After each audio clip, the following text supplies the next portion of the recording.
I wasn't even supposed to be in town that summer. Originally, the plan was for me to spend most of July in Seattle with my cousin, but a last-minute issue, my cousin breaking her ankle during a hiking trip, meant I was stuck back in Tigard, Oregon, bored out of my mind. My parents worked full-time, and most of my friends were either away at summer camps or busy with their own plans. I had just turned 16 a few months earlier, and this was shaping up to be one of the dullest summers of my life. Our neighborhood was a quiet, mostly residential place just outside Portland. We'd lived there since I was 6, so I knew most of the faces on our street. Families, older couples, some retirees. One of those families lived 3 houses down. The Clarks, Sam and Dana Clark, and their 7-year-old son, Leo. I didn't know Leo well. I was too old to be part of his world, but I saw him riding his scooter around or chasing bubbles in the yard sometimes. The Clarks were friendly, typical suburban couple, both in their mid-30s, polite but not overly chatty. We exchanged waves and small talk occasionally. It was on a Tuesday morning that Dana showed up at our doorstep. I was still in my pajamas making cereal when she rang the bell. "Hey, Rachel," she smiled, a little rushed. "I know this is really last minute, but Sam and I both have to head into Portland today. Our sitter canceled. Any chance you'd be up for watching Leo? Just for a few hours, maybe until 2 or 3? I blinked. I had literally never babysat before. "I've never really..." "We'll pay you $60, she said quickly. "Leo's super chill. He just likes cartoons and his Switch. Honestly, it's more like being in the house with him than actual work.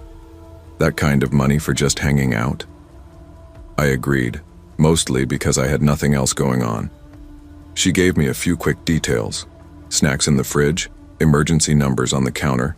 Leo didn't have any allergies, and he was allowed 1 hour of video games, and then outside time. By 9:30 a.m., I was standing in their living room while Dana and Sam headed out. Leo was on the floor building a Lego tower and looked up at me with a tiny, uncertain smile. "You want to play?" he asked. I smiled. "Sure." The first couple of hours went by pretty peacefully. We played with his Legos, then Mario Kart on his Switch, and then I made him a peanut butter and jelly sandwich with some grapes and crackers for lunch. He was a polite kid, talkative but not annoying. After lunch, he wanted to go outside, so we went into the backyard. I brought out a book to read on the patio while he kicked a soccer ball around. It was around 1 p.m. when it happened. I heard the ding-dong of the front doorbell. Leo stopped mid-kick. I looked at him. He looked back at me. "Expecting anyone?" I joked, but I stood up anyway. He shook his head. "No." We went back into the house together. I didn't open the door right away. Our parents drilled that into me. I checked through the small vertical window on the side of the door. A man stood there, mid to late 30s, tall, maybe 6 feet 1 inch. He had a beanie on despite the warm weather, and was wearing an old hoodie and gray sweatpants. Something about him immediately felt off. Not dangerous, just out of place. He didn't belong in this neighborhood. He rang the doorbell again, then took a step back, shoving his hands in his pockets. "Do you know him?" I asked Leo quietly. Leo stood on his tiptoes to look through the side window. "No," he said, but his voice had a tiny edge to it. "He came here before. Last week." I stiffened. "What do you mean?" "I was playing outside," he whispered. "He parked in the street and came up to the house. I didn't open the door. He just stood there, then left." I felt my heart beat a little harder. I made sure the door was locked and cracked it open slightly, keeping the screen door shut. "Hi, can I help you?" I asked, trying to sound casual. The man blinked as if surprised to see me. Hey, yeah, I'm with a flooring company. We're doing free inspections in the area, checking for water damage. Just takes a few minutes." I hesitated. "This isn't my house," I said. "I'm just babysitting." "Right," he said, then added quickly, "I'm not selling anything, it's free. I just go room to room, check moisture levels. It's for an ad campaign we're running. People who qualify can get a discount." Something about his tone was practiced, like a script. "No thanks," I said. "We're not interested." He smiled, nodded, but lingered a second too long. Then he gave a wave and walked off the porch. I watched him walk to a beat-up silver Nissan parked at the curb. He didn't drive off. Just sat in the driver's seat, hands on the steering wheel. Leo came up beside me. "He's doing the same thing," he whispered.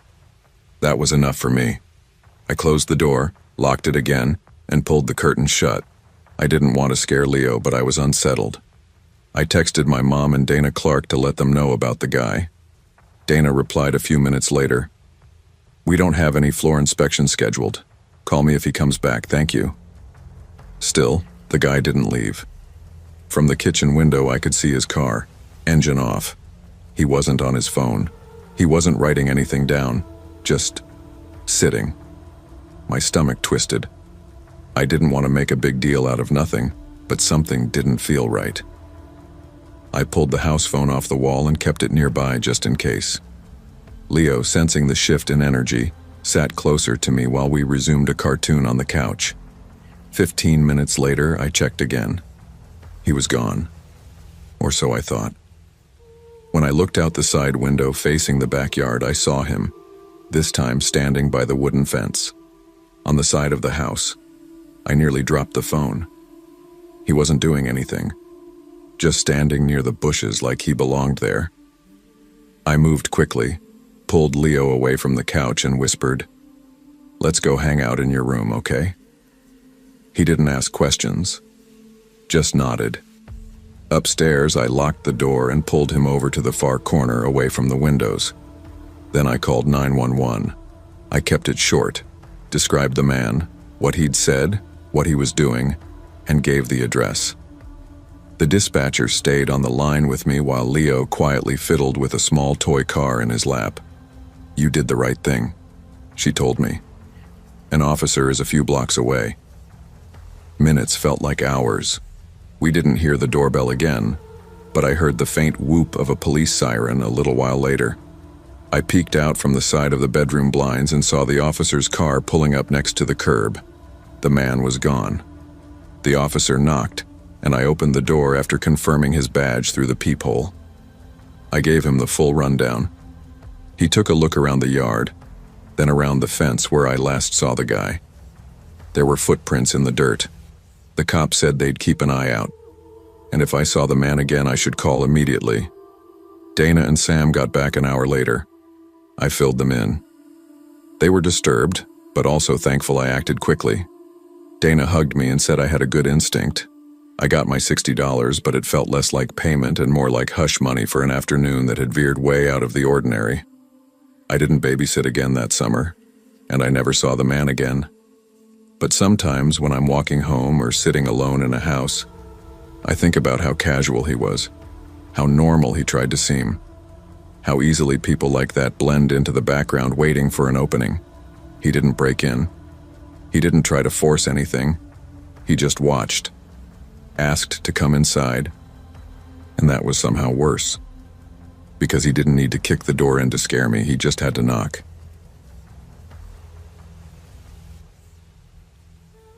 I had mostly stopped babysitting by the time this happened. My name's Emily Carter, and for about a year and a half, I babysat for friends of my parents or people they trusted. I wasn't advertising or putting myself out there. It just kind of happened. Somebody would mention needing a sitter, and my mom would say, "Emily's good with kids." And I was. I liked the calm of it. Dinner, cartoons, bedtime stories, easy money, no drama. This took place in the summer of 2017. I had just turned 18, fresh out of high school, and was working part-time at a bookstore while waiting for community college to start in the fall. My days were quiet. Gym in the mornings, errands in the afternoons, hanging out with friends when I could. That day was nothing special. I'd just finished a workout still in my gym clothes, leggings, sneakers, a faded hoodie. On my way home, I stopped at PriceMart, a local grocery store in Brookdale, to grab some yogurt and fruit. I was halfway down the frozen section when a man walked up beside me. "Excuse me," he said, and I turned, a little startled. He was maybe mid-30s, average build, brown hair. He wore a flannel shirt under a utility vest and looked like he might have just come off a job site. "Are you Emily?" I blinked, surprised. "Yeah?" "I thought so. I'm friends with the Morgans. You used to babysit for them, right? Brian and Sherry?" "Oh, yeah, a few times. A couple years back, though." He smiled, polite but rushed. "I actually asked them recently if they knew anyone reliable. My regular sitter canceled last minute, and they gave me your name. I was just about to call when I saw you here. Funny how that works out." He laughed a little. I forced a smile, still processing. His tone was casual, but I was caught off guard. I'd never seen him before. "I'm Mark, by the way." He extended his hand. I shook it. He launched into the situation, said he had a 5-year-old son named Caleb, said he had a work function and was really in a bind. "It's just a couple hours," he explained. "He's super easy, already had dinner, just needs someone to hang out with, maybe read him a story before bed. I'd be back by 11. I hesitated. I hadn't planned anything that night. I was tired, sure, but it wasn't like I had anything better to do. And the Morgans were good people. If they vouched for him, yeah, I guess that's fine," I said slowly. He looked genuinely relieved. "You're a lifesaver. I'll pay $50 an hour." My eyebrows lifted. That was way above average. He handed me a folded slip of paper with his address on it. 8 o'clock? He said. "Yeah." "Okay." I left the store with a weird knot in my stomach. Something about the whole thing felt too convenient. But I'd been approached in public by parents before. It wasn't that unusual. Besides, the pay was insane. I told my mom I picked up a last-minute babysitting gig and mentioned the Morgans. She remembered them but didn't think much of it. I texted 2 of my friends and joked about getting paid $50 an hour to play with a 5-year-old. We laughed about it. At 7:40, I headed out. The address he gave me was about 20 minutes away, deeper into the older part of Brookdale. The neighborhood was not great. The houses were smaller, yards overgrown, some windows boarded up.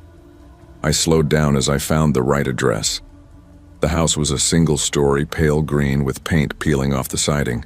There was no car in the driveway. I parked on the curb and texted, "Hey, I'm outside." He replied instantly, "Great, come in." Side doors open. I stepped out of the car and approached the side of the house, passing the front door. The side door was slightly ajar. I knocked gently. "Hello?" No answer. I pushed the door open. It creaked loudly. Inside, the air was stale. The house looked even worse from the inside. Dusty, cluttered, dim. A few pieces of broken furniture, yellowed curtains. The only light came from a flickering lamp near the corner. "Mark?" I called out. Nothing. Then I noticed the basement door. It was wide open. The stairs led down into darkness. My phone buzzed. "Mark." "He's in the basement. Go ahead and head down."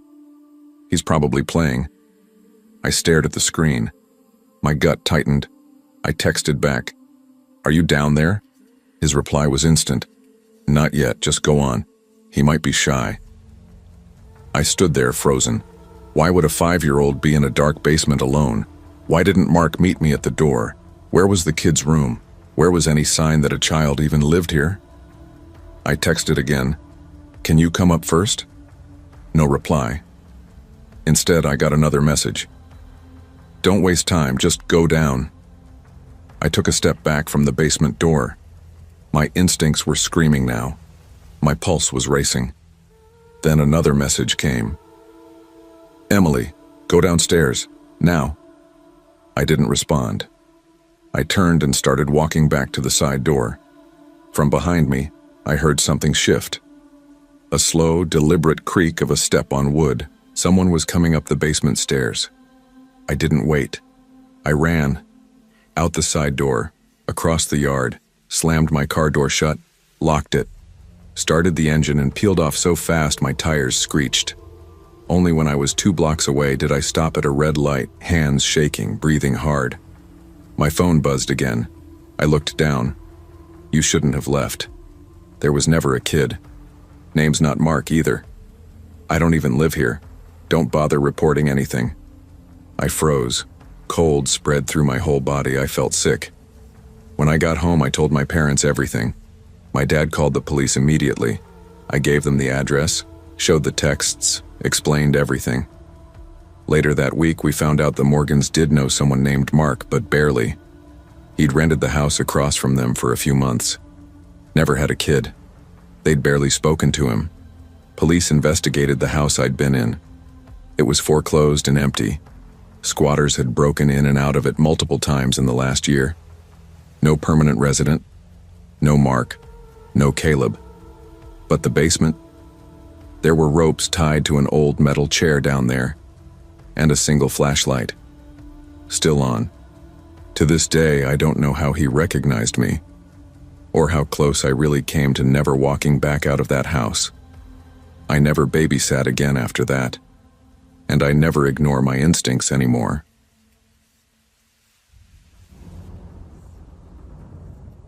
It started with a text. I was 19, fresh out of high school, and still figuring out if I wanted to go to college or not. I'd just quit my job at a local frozen yogurt place because the owner kept scheduling me for 12-hour shifts with no breaks. I didn't really have a plan, just bills and time. My mom's friend Dana texted me out of nowhere one Thursday morning asking if I was free to babysit her cousin's kids that night. She said they lived in Pine Hill, a neighborhood about 20 minutes from me. It was decent.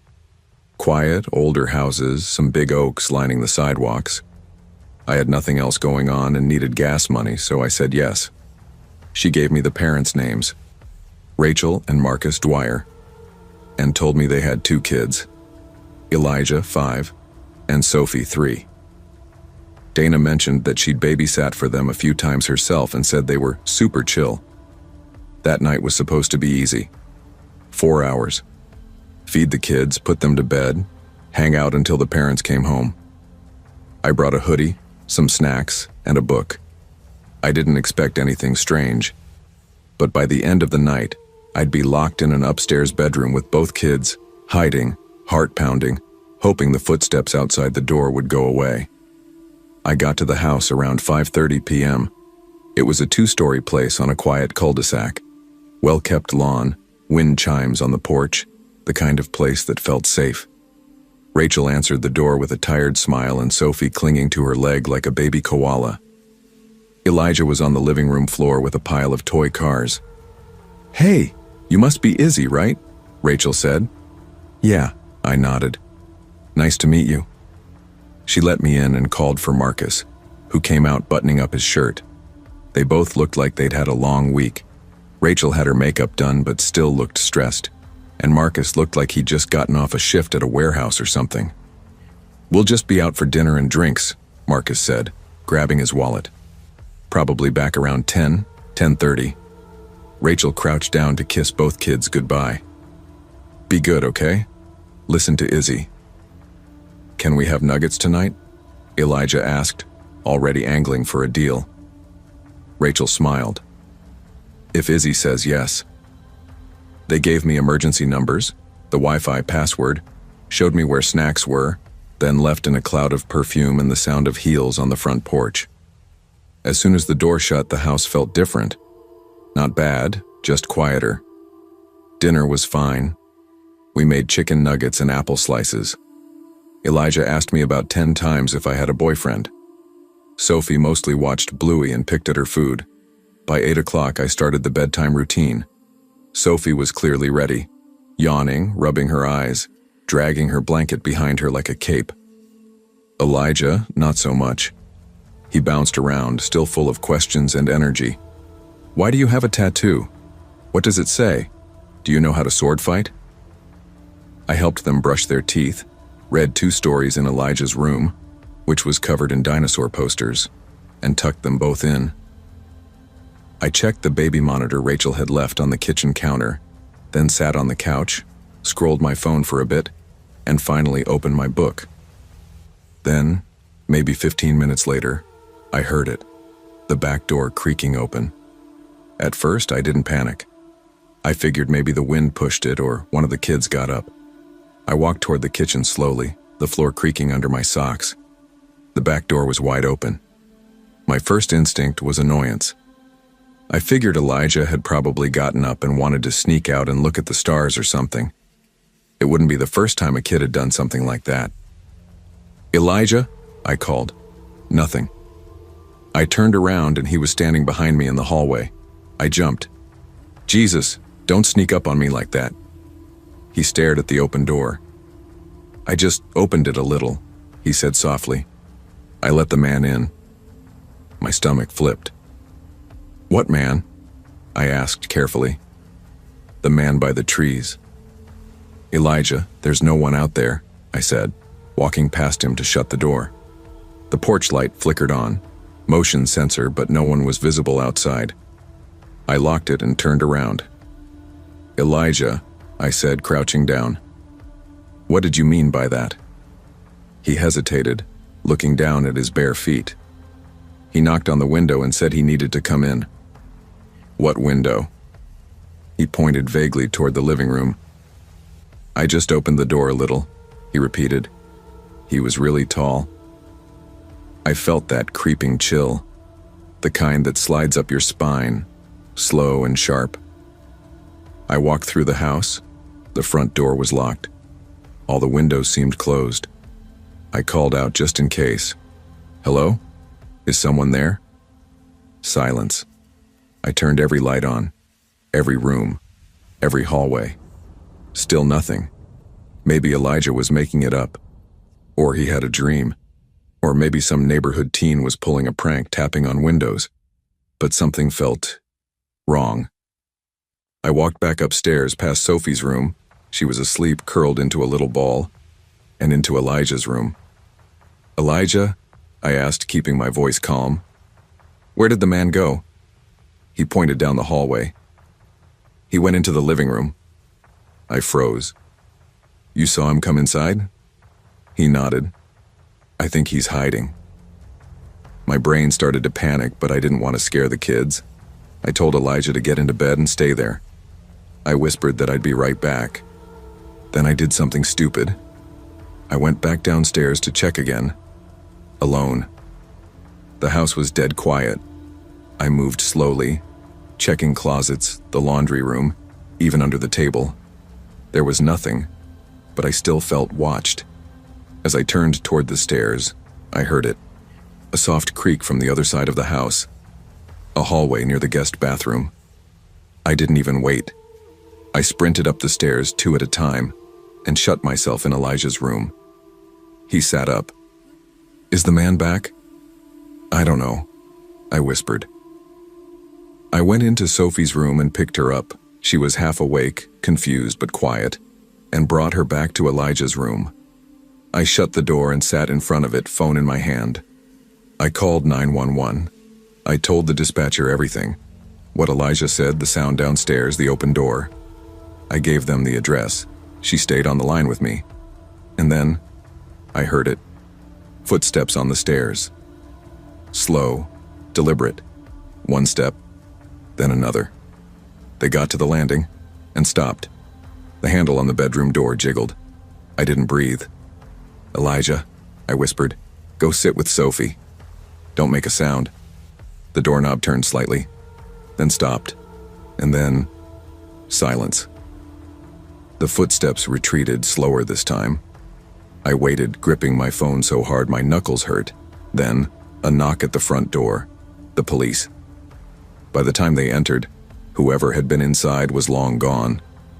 The back door was unlocked again. One of the officers found faint, muddy footprints on the back patio, adult-sized, headed into the house but not out. We never found out who it was. He must have slipped out through the garage or side yard the second he heard the sirens.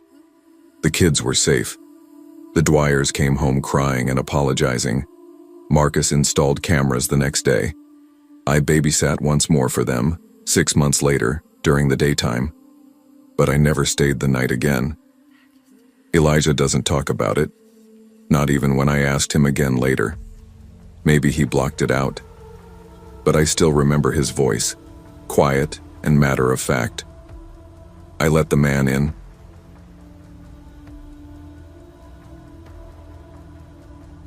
I was 19 when I picked up babysitting again. I had just finished my first semester at a small community college in Elkhart, Indiana, and was desperate for a little extra cash. Rent wasn't cheap, even for my half of a shared apartment, and the part-time job I had at the campus bookstore barely covered gas and groceries. I remembered how I used to babysit in high school for neighbors and my mom's co-workers. It was easy money and I liked kids. So I thought, why not try it again? But this time, instead of relying on word of mouth, I made a few printed flyers. Not the digital kind, actual paper cards with little pull-off tabs at the bottom with my number. I stuck them up on the corkboards at a couple local grocery stores and one laundromat, the kind of places you figure someone might look when they're in a bind and need a sitter fast. 2 days later, I got a call. The woman on the other end introduced herself as Melissa. Her voice was tired but polite, and she said she was a nurse picking up extra shifts at the hospital downtown. She explained she was a single mom to a 6-year-old boy named Mason and needed someone to watch him for a few hours the next evening while she worked a short overnight. Said she'd be home by around 2 a.m. I know it's late notice, she said, but I'll pay you what your flyer says. Even a little more if you're willing to stay late. I hesitated.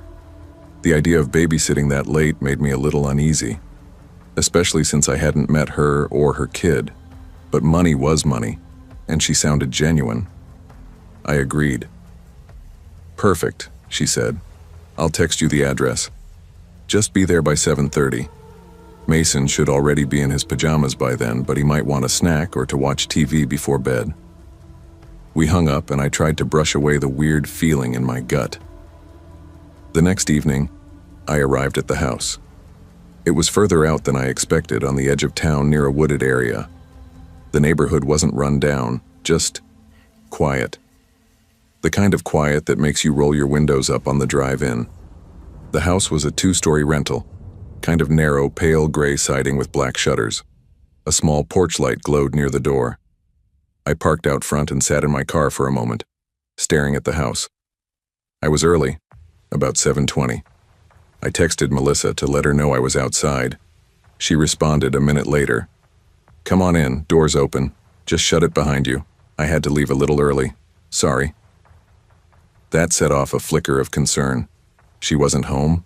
No in-person introduction, no rundown of rules or allergies or anything?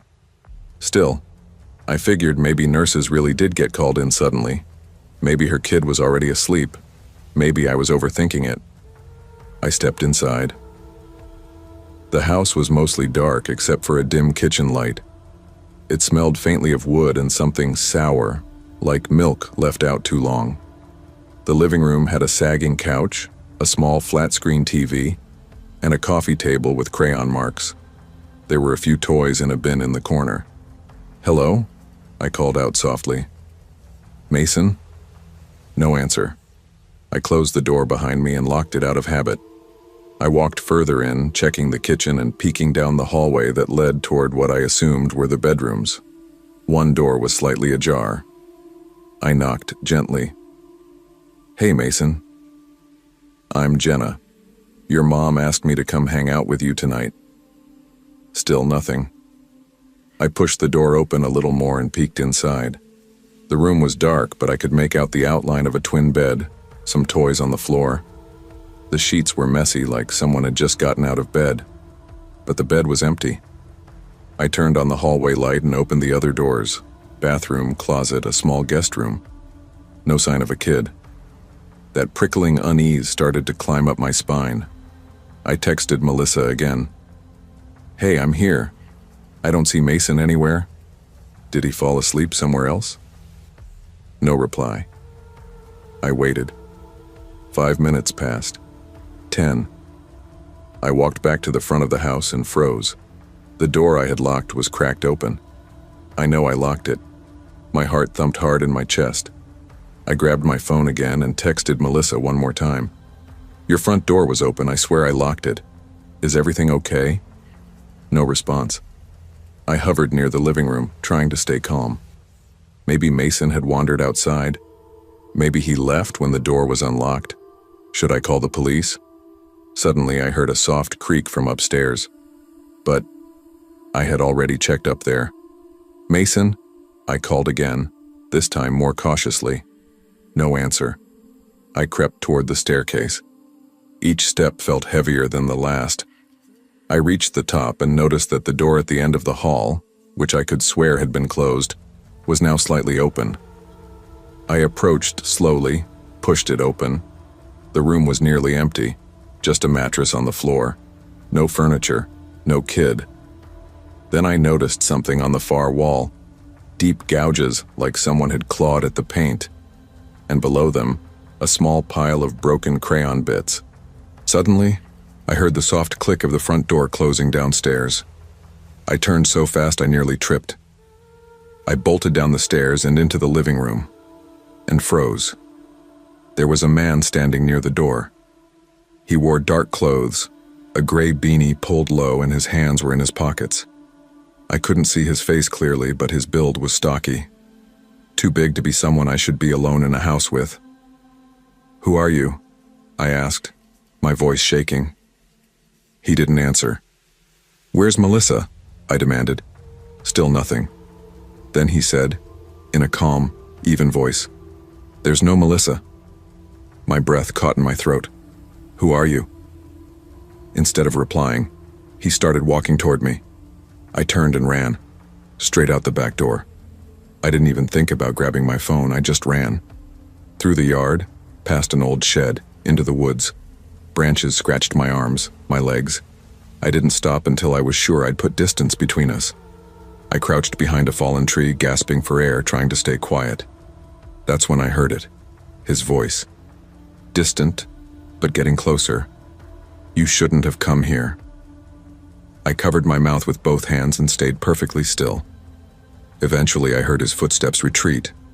I waited another 10 minutes in silence before creeping out, making a wide circle back toward the road. I ran until I found a lit gas station and called the police from inside. When they searched the house, it was empty.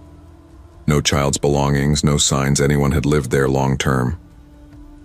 The number Melissa used had been disconnected. The house, it turned out, had recently gone up for sale. No one was living in it. The owners had moved out weeks earlier. They never found the man. I gave them my flyer, hoping they could trace something, but nothing ever came of it. I never babysat again after that. And I still think about the room upstairs, how it looked like a child had been kept there for a long time. Maybe not recently, but someone had been in that house before me. And I don't think I was the first girl to answer an ad.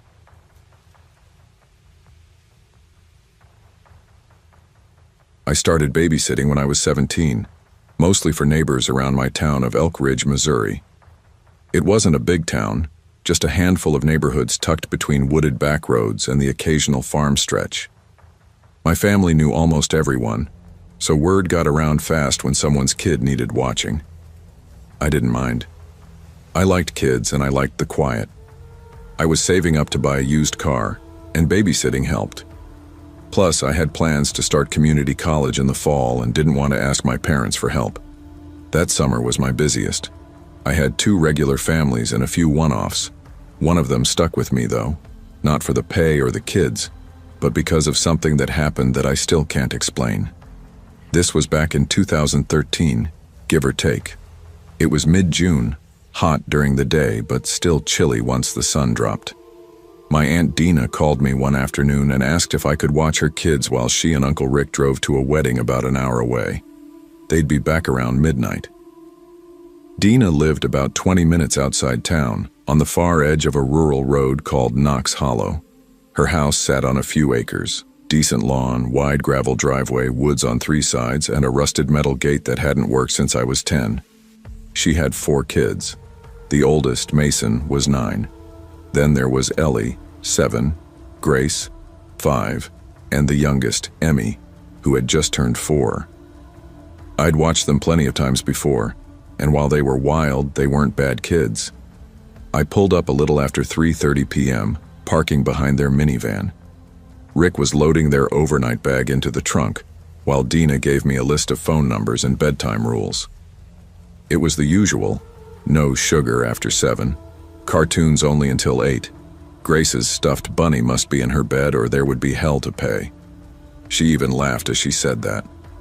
By 4 p.m., they were gone. The kids exploded into chaos almost instantly. "Let's go outside," Mason yelled, already halfway through the back door. "Trampoline," Ellie squealed. I grabbed a bottle of water and followed them out. The backyard was huge, open, and backed by thick woods. They had a trampoline, a rusted swing set, a sandbox that doubled as a litter box for stray cats, and a half-deflated kiddie pool that I told them to stay away from. The sun was bright, the sky clean. For a while, it was actually kind of peaceful.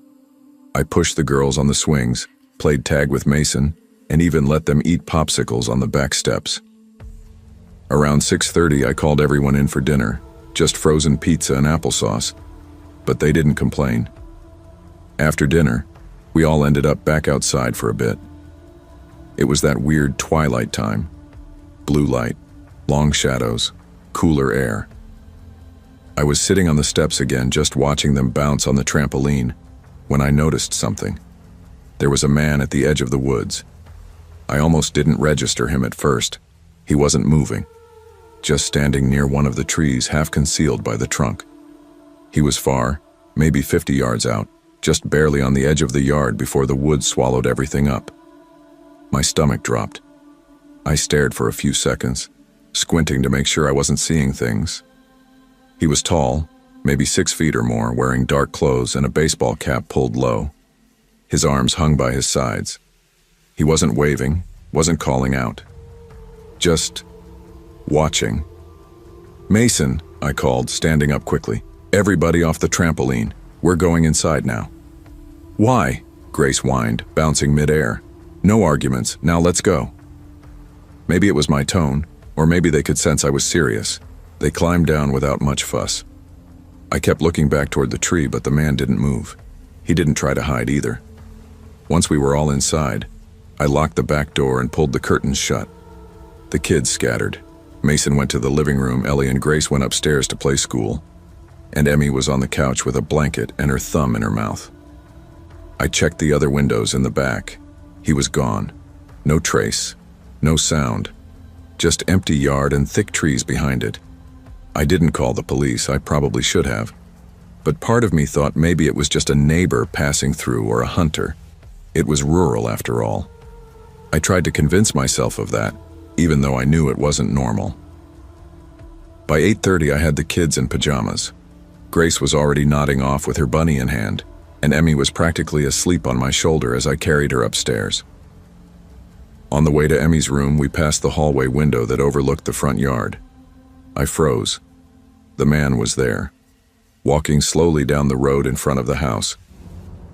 He wasn't on the property anymore, just strolling along the gravel shoulder like someone out for a late walk. He didn't look up, didn't pause, just walked. I stood there until he passed out of view, Emmy breathing softly against my chest. I tucked her in and made sure the front door was locked. The house was dead quiet by 9 p.m. Tried to relax, sitting on the couch with the TV on low. Every creak, every pop of the settling house made me jump. Around 9:45, there was a knock at the door. I didn't move at first. It was so soft I thought I imagined it. Then it came again, louder. I got up and peeked through the peephole. It was him. Same dark clothes, same cap. Standing there like he'd been invited. No expression on his face. Just waiting. I backed away from the door and grabbed the cordless phone. My fingers trembled as I dialed Dina's number, but it went to voicemail. I tried Rick. Same thing. "Mason," I whispered, knocking on his door. "I need you to come here." He opened it, blinking. "What's wrong?" "Do you know the guy at the door? Is he a neighbor?" Mason peered around the corner, then shook his head slowly. "I've never seen him before." That confirmed it. I told him to stay upstairs and keep the girls in their rooms no matter what. He nodded, eyes wide, and ran back up. The knocking continued, then stopped. I waited 10 minutes before checking again. The man was gone, but not gone far. He was in the backyard now, near the tree line. Same place he'd been before. Just standing. I didn't sleep that night. I stayed by the front window, porch light on, phone in hand. I kept the TV muted, listening for any sound out of place. The man never came back to the door. I didn't see him leave. Dina and Rick came home a little after midnight. I told them everything. Rick grabbed a flashlight and walked the yard but didn't find anyone. No footprints, no tire tracks, just quiet woods. They offered to let me stay the night, but I wanted to go home. I was too wired, too unsettled. I drove home with my doors locked and my high beams on. They never saw the man again. Neither did I. But I don't take rural babysitting jobs anymore. Not because I'm scared of the woods or the dark or even being alone, but because sometimes you see something, or someone, that doesn't make sense, and they remind you just how vulnerable you really are when no one else is around. And that feeling, that never quite leaves you.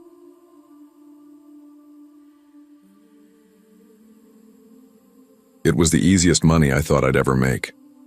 Back then I was 17, still in high school, and like most girls my age in a small Midwestern town, I babysat to earn extra cash. I wasn't the most outgoing kid, but I was good with children, calm, responsible, and quick on my feet. Parents loved that about me. This story happened the fall before my senior year, in a town called Pine Hollow, not much more than a cluster of neighborhoods with a few grocery stores, one school, and more cornfields than people. It was the kind of place where folks didn't lock their doors until the news told them otherwise. My mom's coworker, Denise Harper, asked if I could watch her 2 kids one Friday night.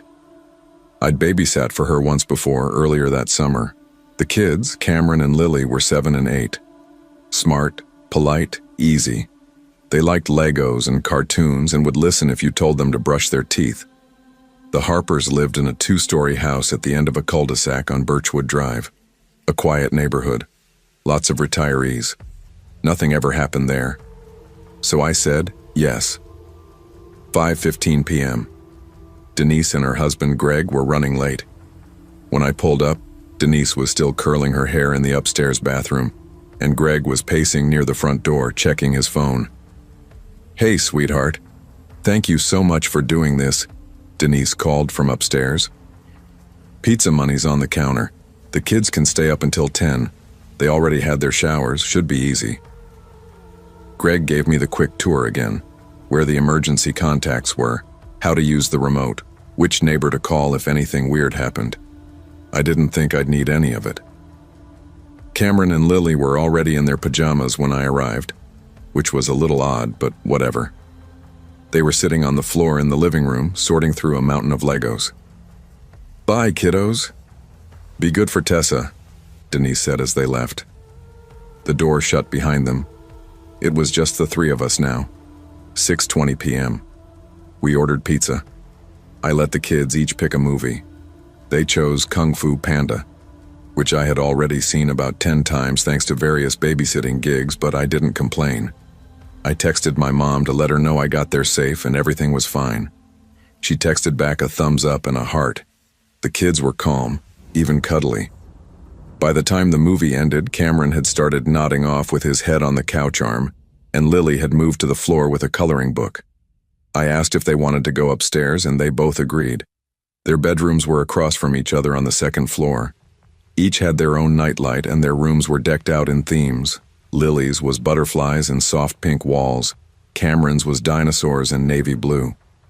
I helped them brush their teeth, tucked them in, and shut their doors partway. 8:05 p.m. I called my best friend Paige, like I always did when I was babysitting. I sat on the couch in the living room with the TV muted and talked with her for a while. Nothing serious, just school gossip and weekend plans. About 15 minutes into our call, I heard something outside. A noise. Not loud, just odd. A sort of scraping sound, like something dragging along the concrete patio behind the house. I paused mid-sentence. "What's wrong?" Paige asked. "Hang on," I said, holding the phone away. I stood up and walked slowly into the kitchen, which looked out onto the backyard. The sliding glass door had vertical blinds which were mostly closed, but I could peek through them. There was someone standing outside. Not just standing, leaning, watching. I stepped back, startled, heart pounding. "Oh my God," I whispered. I went back into the living room, shut off the lamp, and crouched beside the couch. Paige was still on the line. "There's someone in the backyard," I said, trying to keep my voice down. "What? Are you serious?" "Yeah. He was right by the window. Call 911. I don't want to freak out the kids. Maybe it's nothing." Right then, I heard something. Not from outside. From inside. A loud, unmistakable crack of glass breaking. I hung up on Paige and bolted upstairs. 8:30 p.m. I didn't even knock. I ran into Lily's room first, flicked on the light. "Get up. Now don't ask questions." She blinked, confused. "What's wrong?" "Just get up." Then I rushed into Cameron's room and did the same. The adrenaline was already pumping. I could feel my hands shaking, but I didn't want the kids to see it. I grabbed both of their hands and pulled them down the hallway to the master bedroom. It was the only room upstairs with a lock on the door. I shut and locked it behind us. "There's someone in the house," I said quietly. Cameron started crying. Lily's eyes widened, but she didn't speak. "There's a phone in here," I whispered, moving to the dresser. I found the cordless landline and called 911. The dispatcher's voice was calm. She asked for the address and if we were safe. I told her someone broke in through the back and that we were upstairs locked in a room. She told me to stay on the line and that officers were already on the way. 5 minutes, she said, maybe less. The kids were huddled on the bed behind me. I could hear Cameron sniffling. I crouched down next to them and whispered, "It's going to be okay. The police are coming. Just stay quiet." Below us, I heard footsteps. Not running, not stomping, just slow and deliberate. The sound of a drawer being opened, something being moved. The clink of what sounded like a lamp falling. Whoever was in the house wasn't in a rush. They thought no one was home. I didn't dare speak. Those 5 minutes stretched into what felt like an eternity. Then, the faint sound of a door opening downstairs. A voice. "Sheriff's Department, if anyone's in here, come out with your hands up." I nearly collapsed from relief. I unlocked the door, but didn't open it right away. I shouted, "We're upstairs, we're okay." A deputy's voice answered, "Stay where you are, ma'am, we'll come get you." 9 p.m. The man was still inside when they found him. He was in the dining room, stuffing silverware and watches into a backpack. A crowbar lay near the broken window. He never made it upstairs. They said he was a known burglar, out on bail from another case. He didn't have a weapon, thank God, just the crowbar. But that was enough. The Harpers rushed home when they got the call. Denise hugged her kids so tight I thought they might suffocate. She kept saying, "I'm so sorry. I'm so sorry." I didn't cry until later, when I was back home, in my room, with the door locked and the hallway light on. I didn't babysit again for 6 months. Every time the wind rattled a window or a shadow moved outside, I froze. I even started sleeping with a baseball bat under my bed for a while. It sounds dramatic, but when you've seen someone standing outside a glass door while 2 kids sleep upstairs, you don't shake it off easily. Eventually, I got over it. Sort of. I mean, I still double-check the locks before bed. Still don't like being home alone at night. But I did go back to babysitting, carefully. Only for families I knew well. Only in neighborhoods I trusted. And always with a phone charged and within reach. It was supposed to be an easy night. But it taught me something. Safety can be an illusion. And sometimes, the scariest thing isn't what you imagine in your head. It's what's already standing right outside the window.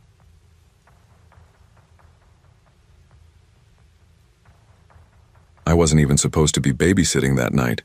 It was a last-minute call. One of those, "Hey, can you please help me out, I'm stuck" kind of situations. It was late March, 5 years ago. I was 19, a college freshman back home in Kenmore, Ohio for spring break. I'd been planning to stay in, eat leftovers, and maybe rewatch Stranger Things or something mindless on Netflix. Instead, Around 5 p.m., my cousin Janelle called in a panic. She and her husband Mark had theater tickets in Cleveland they'd bought months ago, but their usual babysitter had come down with the flu. She needed someone to watch their 2 kids, Owen, who was 7 at the time, and Lena, who had just turned 5. I liked those kids. They weren't hyper or clingy, and they always listened. It sounded easy enough, so I told her I'd be there by 6. Her house was in a quiet subdivision on the edge of town, just a bunch of wide cul-de-sacs, ranch homes, and maple trees. It felt safe, which is probably why I didn't think twice about what was going to happen. 6:10 p.m. Janelle gave me a quick rundown. Dinner in the fridge, bedtime by 9, emergency numbers on the whiteboard. She kissed the kids goodbye, and within 10 minutes it was just me, Owen, and Lena. The evening went smoothly. The kids had grilled cheese and tomato soup. Then we all played Uno on the floor of the den. Around 7:30 we started watching Moana on Disney+. Lena dozed off halfway through, and Owen finished the movie quietly without saying much. He was always the more serious one, a little sensitive. By 8:50 I helped them both brush their teeth and tucked them into their separate bedrooms. Owen's room overlooked the backyard. Janelle's house backed up against a thick row of trees and a sloping hill, so there weren't any neighbors behind them, just woods and a narrow walking trail. 9:10 p.m. I was finally in the living room, curled up on the couch, scrolling through my phone, and half watching some cooking show on the Food Network. Then I heard soft footsteps. I looked up, and there was Owen standing at the edge of the hallway. His eyes looked a little wide. "Hey, buddy," I said softly. "Everything okay?" He nodded at first, then hesitated. "I think I saw a man in the backyard." That made me sit up straight. "Where?" "By my window," he whispered. "Just walking." I tried not to look alarmed. "Did you see his face?" "No, just his shirt looked dark, and his shoes made this weird sound, like crunchy. That sent a quiet chill down my back. The backyard was gravel and patchy grass. If someone was walking there, it would crunch. Still, I didn't want to panic him. "Okay," I said gently. "Let's go look together." We went into his room side by side. The room was dim. Only his nightlight glowed in the corner, and I peeked through the blinds. The backyard looked empty. Dark trees, a swaying fence, the faint outline of the shed. "Looks fine to me," I said, though I kept my voice quiet. "But you did the right thing telling me." "Are you going to stay here?" he asked. "Just for a little bit?" "Sure," I said, pulling up his desk chair and sitting near the window. "You can go back to bed, and I'll keep watch." He smiled faintly and climbed under the covers. Within a few minutes, his breathing evened out. 9:45 p.m. I went back to the living room but stayed alert. The window there had a decent view of the backyard's edge, so I sat where I could watch both my phone and the outside. And that's when I saw him. A shadow, tall, slow-moving, slipped past the far corner of the backyard near the side gate. The motion sensor light didn't flick on, so I could only make out the silhouette. I froze. Was that a neighbor? A hiker? Or someone trying to stay unseen? I moved quietly toward the window, pressing my face to the glass. But the man was gone. Just vanished into the dark. I felt the knot in my stomach tighten. This wasn't nothing. I picked up Janelle's landline. Yes, they still had one. But I paused before dialing. Was I overreacting? Should I really call the police? Then I remembered Owen's words. His shoes made a weird sound. That meant the man had been close. Right under the window. I set the phone down, waited, watched. 10:05 p.m. ding-dong. The doorbell rang. I jumped like I'd been shocked. Who the hell rings a doorbell this late? The porch light flicked on automatically, and I tiptoed toward the front window and peeked through the curtain. It was him. The same figure, tall, broad-shouldered, wearing a dark hoodie and jeans, face half in shadow. He stood on the front step, completely still, like he was waiting. I didn't move. I didn't say anything. I didn't even breathe. Then, as if sensing me, he stepped closer and knocked on the door. Knock, knock, knock. 3 deliberate raps. I grabbed my phone and backed away into the kitchen. My hands were shaking as I dialed Janelle. She didn't answer. I whispered to myself, "Okay, just call 911. Then I heard his voice through the front door. "Hey, I'm sorry to bother you," he said calmly. "My car broke down. I just need to use a phone. Please?" His tone was even, polite. Maybe too polite. "I saw your lights on. I know someone's in there." That did it. I slammed the deadbolt shut even tighter and yelled, "I've already called the cops." Silence. I crept back to the living room window and saw him backing off the porch, looking around. Then he walked, not ran, walked down the street. Disappeared past the neighbor's mailbox and into the night. 10:30 p.m. When Janelle and Mark came home, I was still on edge, pacing the house. I told them everything. Mark immediately stepped out and checked the yard, the gate, even the back of the property. No sign of anyone. We called the police together. I gave a report, described the man, what he said, what he looked like. An officer came by, took my statement, said they'd patrol the area overnight. Nothing ever came of it. A week later, Janelle texted me. "Just wanted to say thanks again for being so calm. We added cameras out back just in case. Kids are okay now, though Owen still doesn't like sleeping with the blinds open." I still think about that night more than I probably should. Who was he? Why was he walking in the backyard? And what would have happened if I'd opened that door? There's one thing I do know. Next time someone says they just need to use a phone, I'm not answering.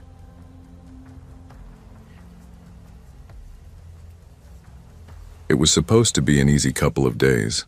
No drama, no trouble. Just me, 2 4-year-olds, and a lot of goldfish crackers. It was the first week of July, summer break, and I had just come back home from my sophomore year of college. My older sister, Hannah, had called me a week prior asking if I'd be willing to watch her twin boys, Mason and Oliver, while she and her husband, Ethan, went out of town for a wedding in Vermont. They'd be gone 4 days, Thursday morning to Sunday night, and since I was home for break and not doing much besides sleeping in and binging shows, I said yes. I'd always gotten along with the twins. They were wild, sure, typical little boys with boundless energy and zero fear. But they loved me. And honestly, I kind of loved the chaos. I'd babysat them plenty of times before, but always just for an evening or a single overnight. This would be the first time I'd be fully in charge. No backup. No one else in the house. Their place was in a suburb outside of Portland, Maine. Quiet, green, and incredibly normal. The kind of place where people leave their garage doors open during the day. The house itself was 2 stories, kitchen and living room downstairs, all the bedrooms upstairs. The boys shared a room across the hall from the master bedroom. I'd be sleeping in the guest room next to the bathroom. I spent the day before they left getting the rundown from Hannah. Bedtimes, snacks, emergency numbers, where the Tylenol was, which sippy cups the boys liked best. She kept checking and rechecking lists while I played with Mason and Oliver on the carpet. "You sure you're okay with this, Liv?" she asked as she loaded the car. "I mean it. If anything feels off, call me. Or Ethan." "I've got it," I told her with a half smile. "They're just 2 small humans. What's the worst that can happen?" She laughed, kissed the boys goodbye, and they were gone. Cunt. The first day went by fast. We made macaroni and cheese for lunch, watched Finding Nemo twice, and spent the evening drawing monsters on the driveway with sidewalk chalk. The twins were full of energy but good listeners. Around 8:30 p.m., I gave them a bath, brushed their teeth, and read them Goodnight Moon. By 9, they were tucked in, and I was downstairs on the couch, scrolling through Instagram and eating popcorn straight out of the bag. Around 11:15, I paused the show I was watching because I thought I heard something upstairs. A thump. Nothing crazy. Maybe a toy fell. I waited, listening. Nothing. I figured it was just the boys shifting in bed and went back to watching TV. I fell asleep on the couch that night with the bowl of popcorn on my lap and woke up to Mason gently poking my arm around 6 a.m. Auntie Liv. I peed a little. Day 2 had begun. Day 2. This was the real test. No excitement of a new babysitter. No novelty. Just routine. The boys were up early, full of energy as always. We went to a park in the afternoon, got ice cream from a little cart, and came back home covered in dirt and sugar. By the time bedtime rolled around, they were overtired and cranky, fighting me about brushing their teeth and insisting there were monsters under their beds. "You're fine," I told them, flicking on their nightlight. "No monsters. Just blankets and dreams." "Can you stay upstairs until we're asleep?" Oliver asked. "Just for a little?" "Of course," I said, sitting outside their door and listening to them whisper back and forth until the room finally went silent. I must have dozed off in the hallway because I woke up maybe 30 minutes later with a stiff neck. I got up quietly and headed to the guest room to finally sleep. Around 12:30 a.m. I was woken up again by a sound. Not a toy falling, not footsteps. This was something different. It sounded like the soft creak of a door. I sat up slowly, trying to listen. Creak. Then silence. I glanced at the digital clock next to the bed. 12:34 a.m. I got out of bed and peeked into the hallway. Everything looked normal. The twins' door was shut. Hannah and Ethan's room was also closed, just as it had been when they left. Maybe the AC had kicked on weird. Maybe I was imagining things, but something didn't feel right. I tiptoed down the hallway and checked the boys. Both were fast asleep, curled up in their blankets. Their soft breathing was steady. I started back toward the guest room. That's when I heard it, a quiet thud, from the master bedroom. It stopped me cold. I stared at the door. It was still shut. I hadn't been in there since the day before. Why would I? I stood there, frozen, staring at the knob. Then, another thump, like someone had dropped something heavy. And I ran. Not downstairs, not out the front door. My instincts kicked in and I went straight into the twins' room and shut the door behind me. I locked it, heart pounding. The twins stirred a little but didn't wake. I didn't even realize I was shaking until I tried to dial 911 and nearly dropped my phone. 911, what's your emergency? A calm female voice answered. I whispered, someone's in the house. I think they're in the master bedroom. I'm here babysitting my nephews. I locked us in their room. Okay, ma'am, what's your name? Olivia Carter. Please hurry. She kept me on the line, asking questions, address, description if I had any, if I'd heard a voice, if the intruder had seen me. No, I don't think they know I'm in here, I whispered. They were in the master bedroom. I think I heard them drop something. Wait. Footsteps, heavy, slow, coming up the stairs. I stopped breathing. They walked straight past the twins' door, then circled back, and stopped right outside the room. The knob twisted. Once, twice. It didn't open thanks to the lock. I clutched the phone tighter. They're at the door, I whispered. They're trying to get in. Stay quiet, the dispatcher said. Police are 2 minutes away. Do not make any noise. The person didn't knock, didn't say anything, just stood there, and then walked away. I waited, silent.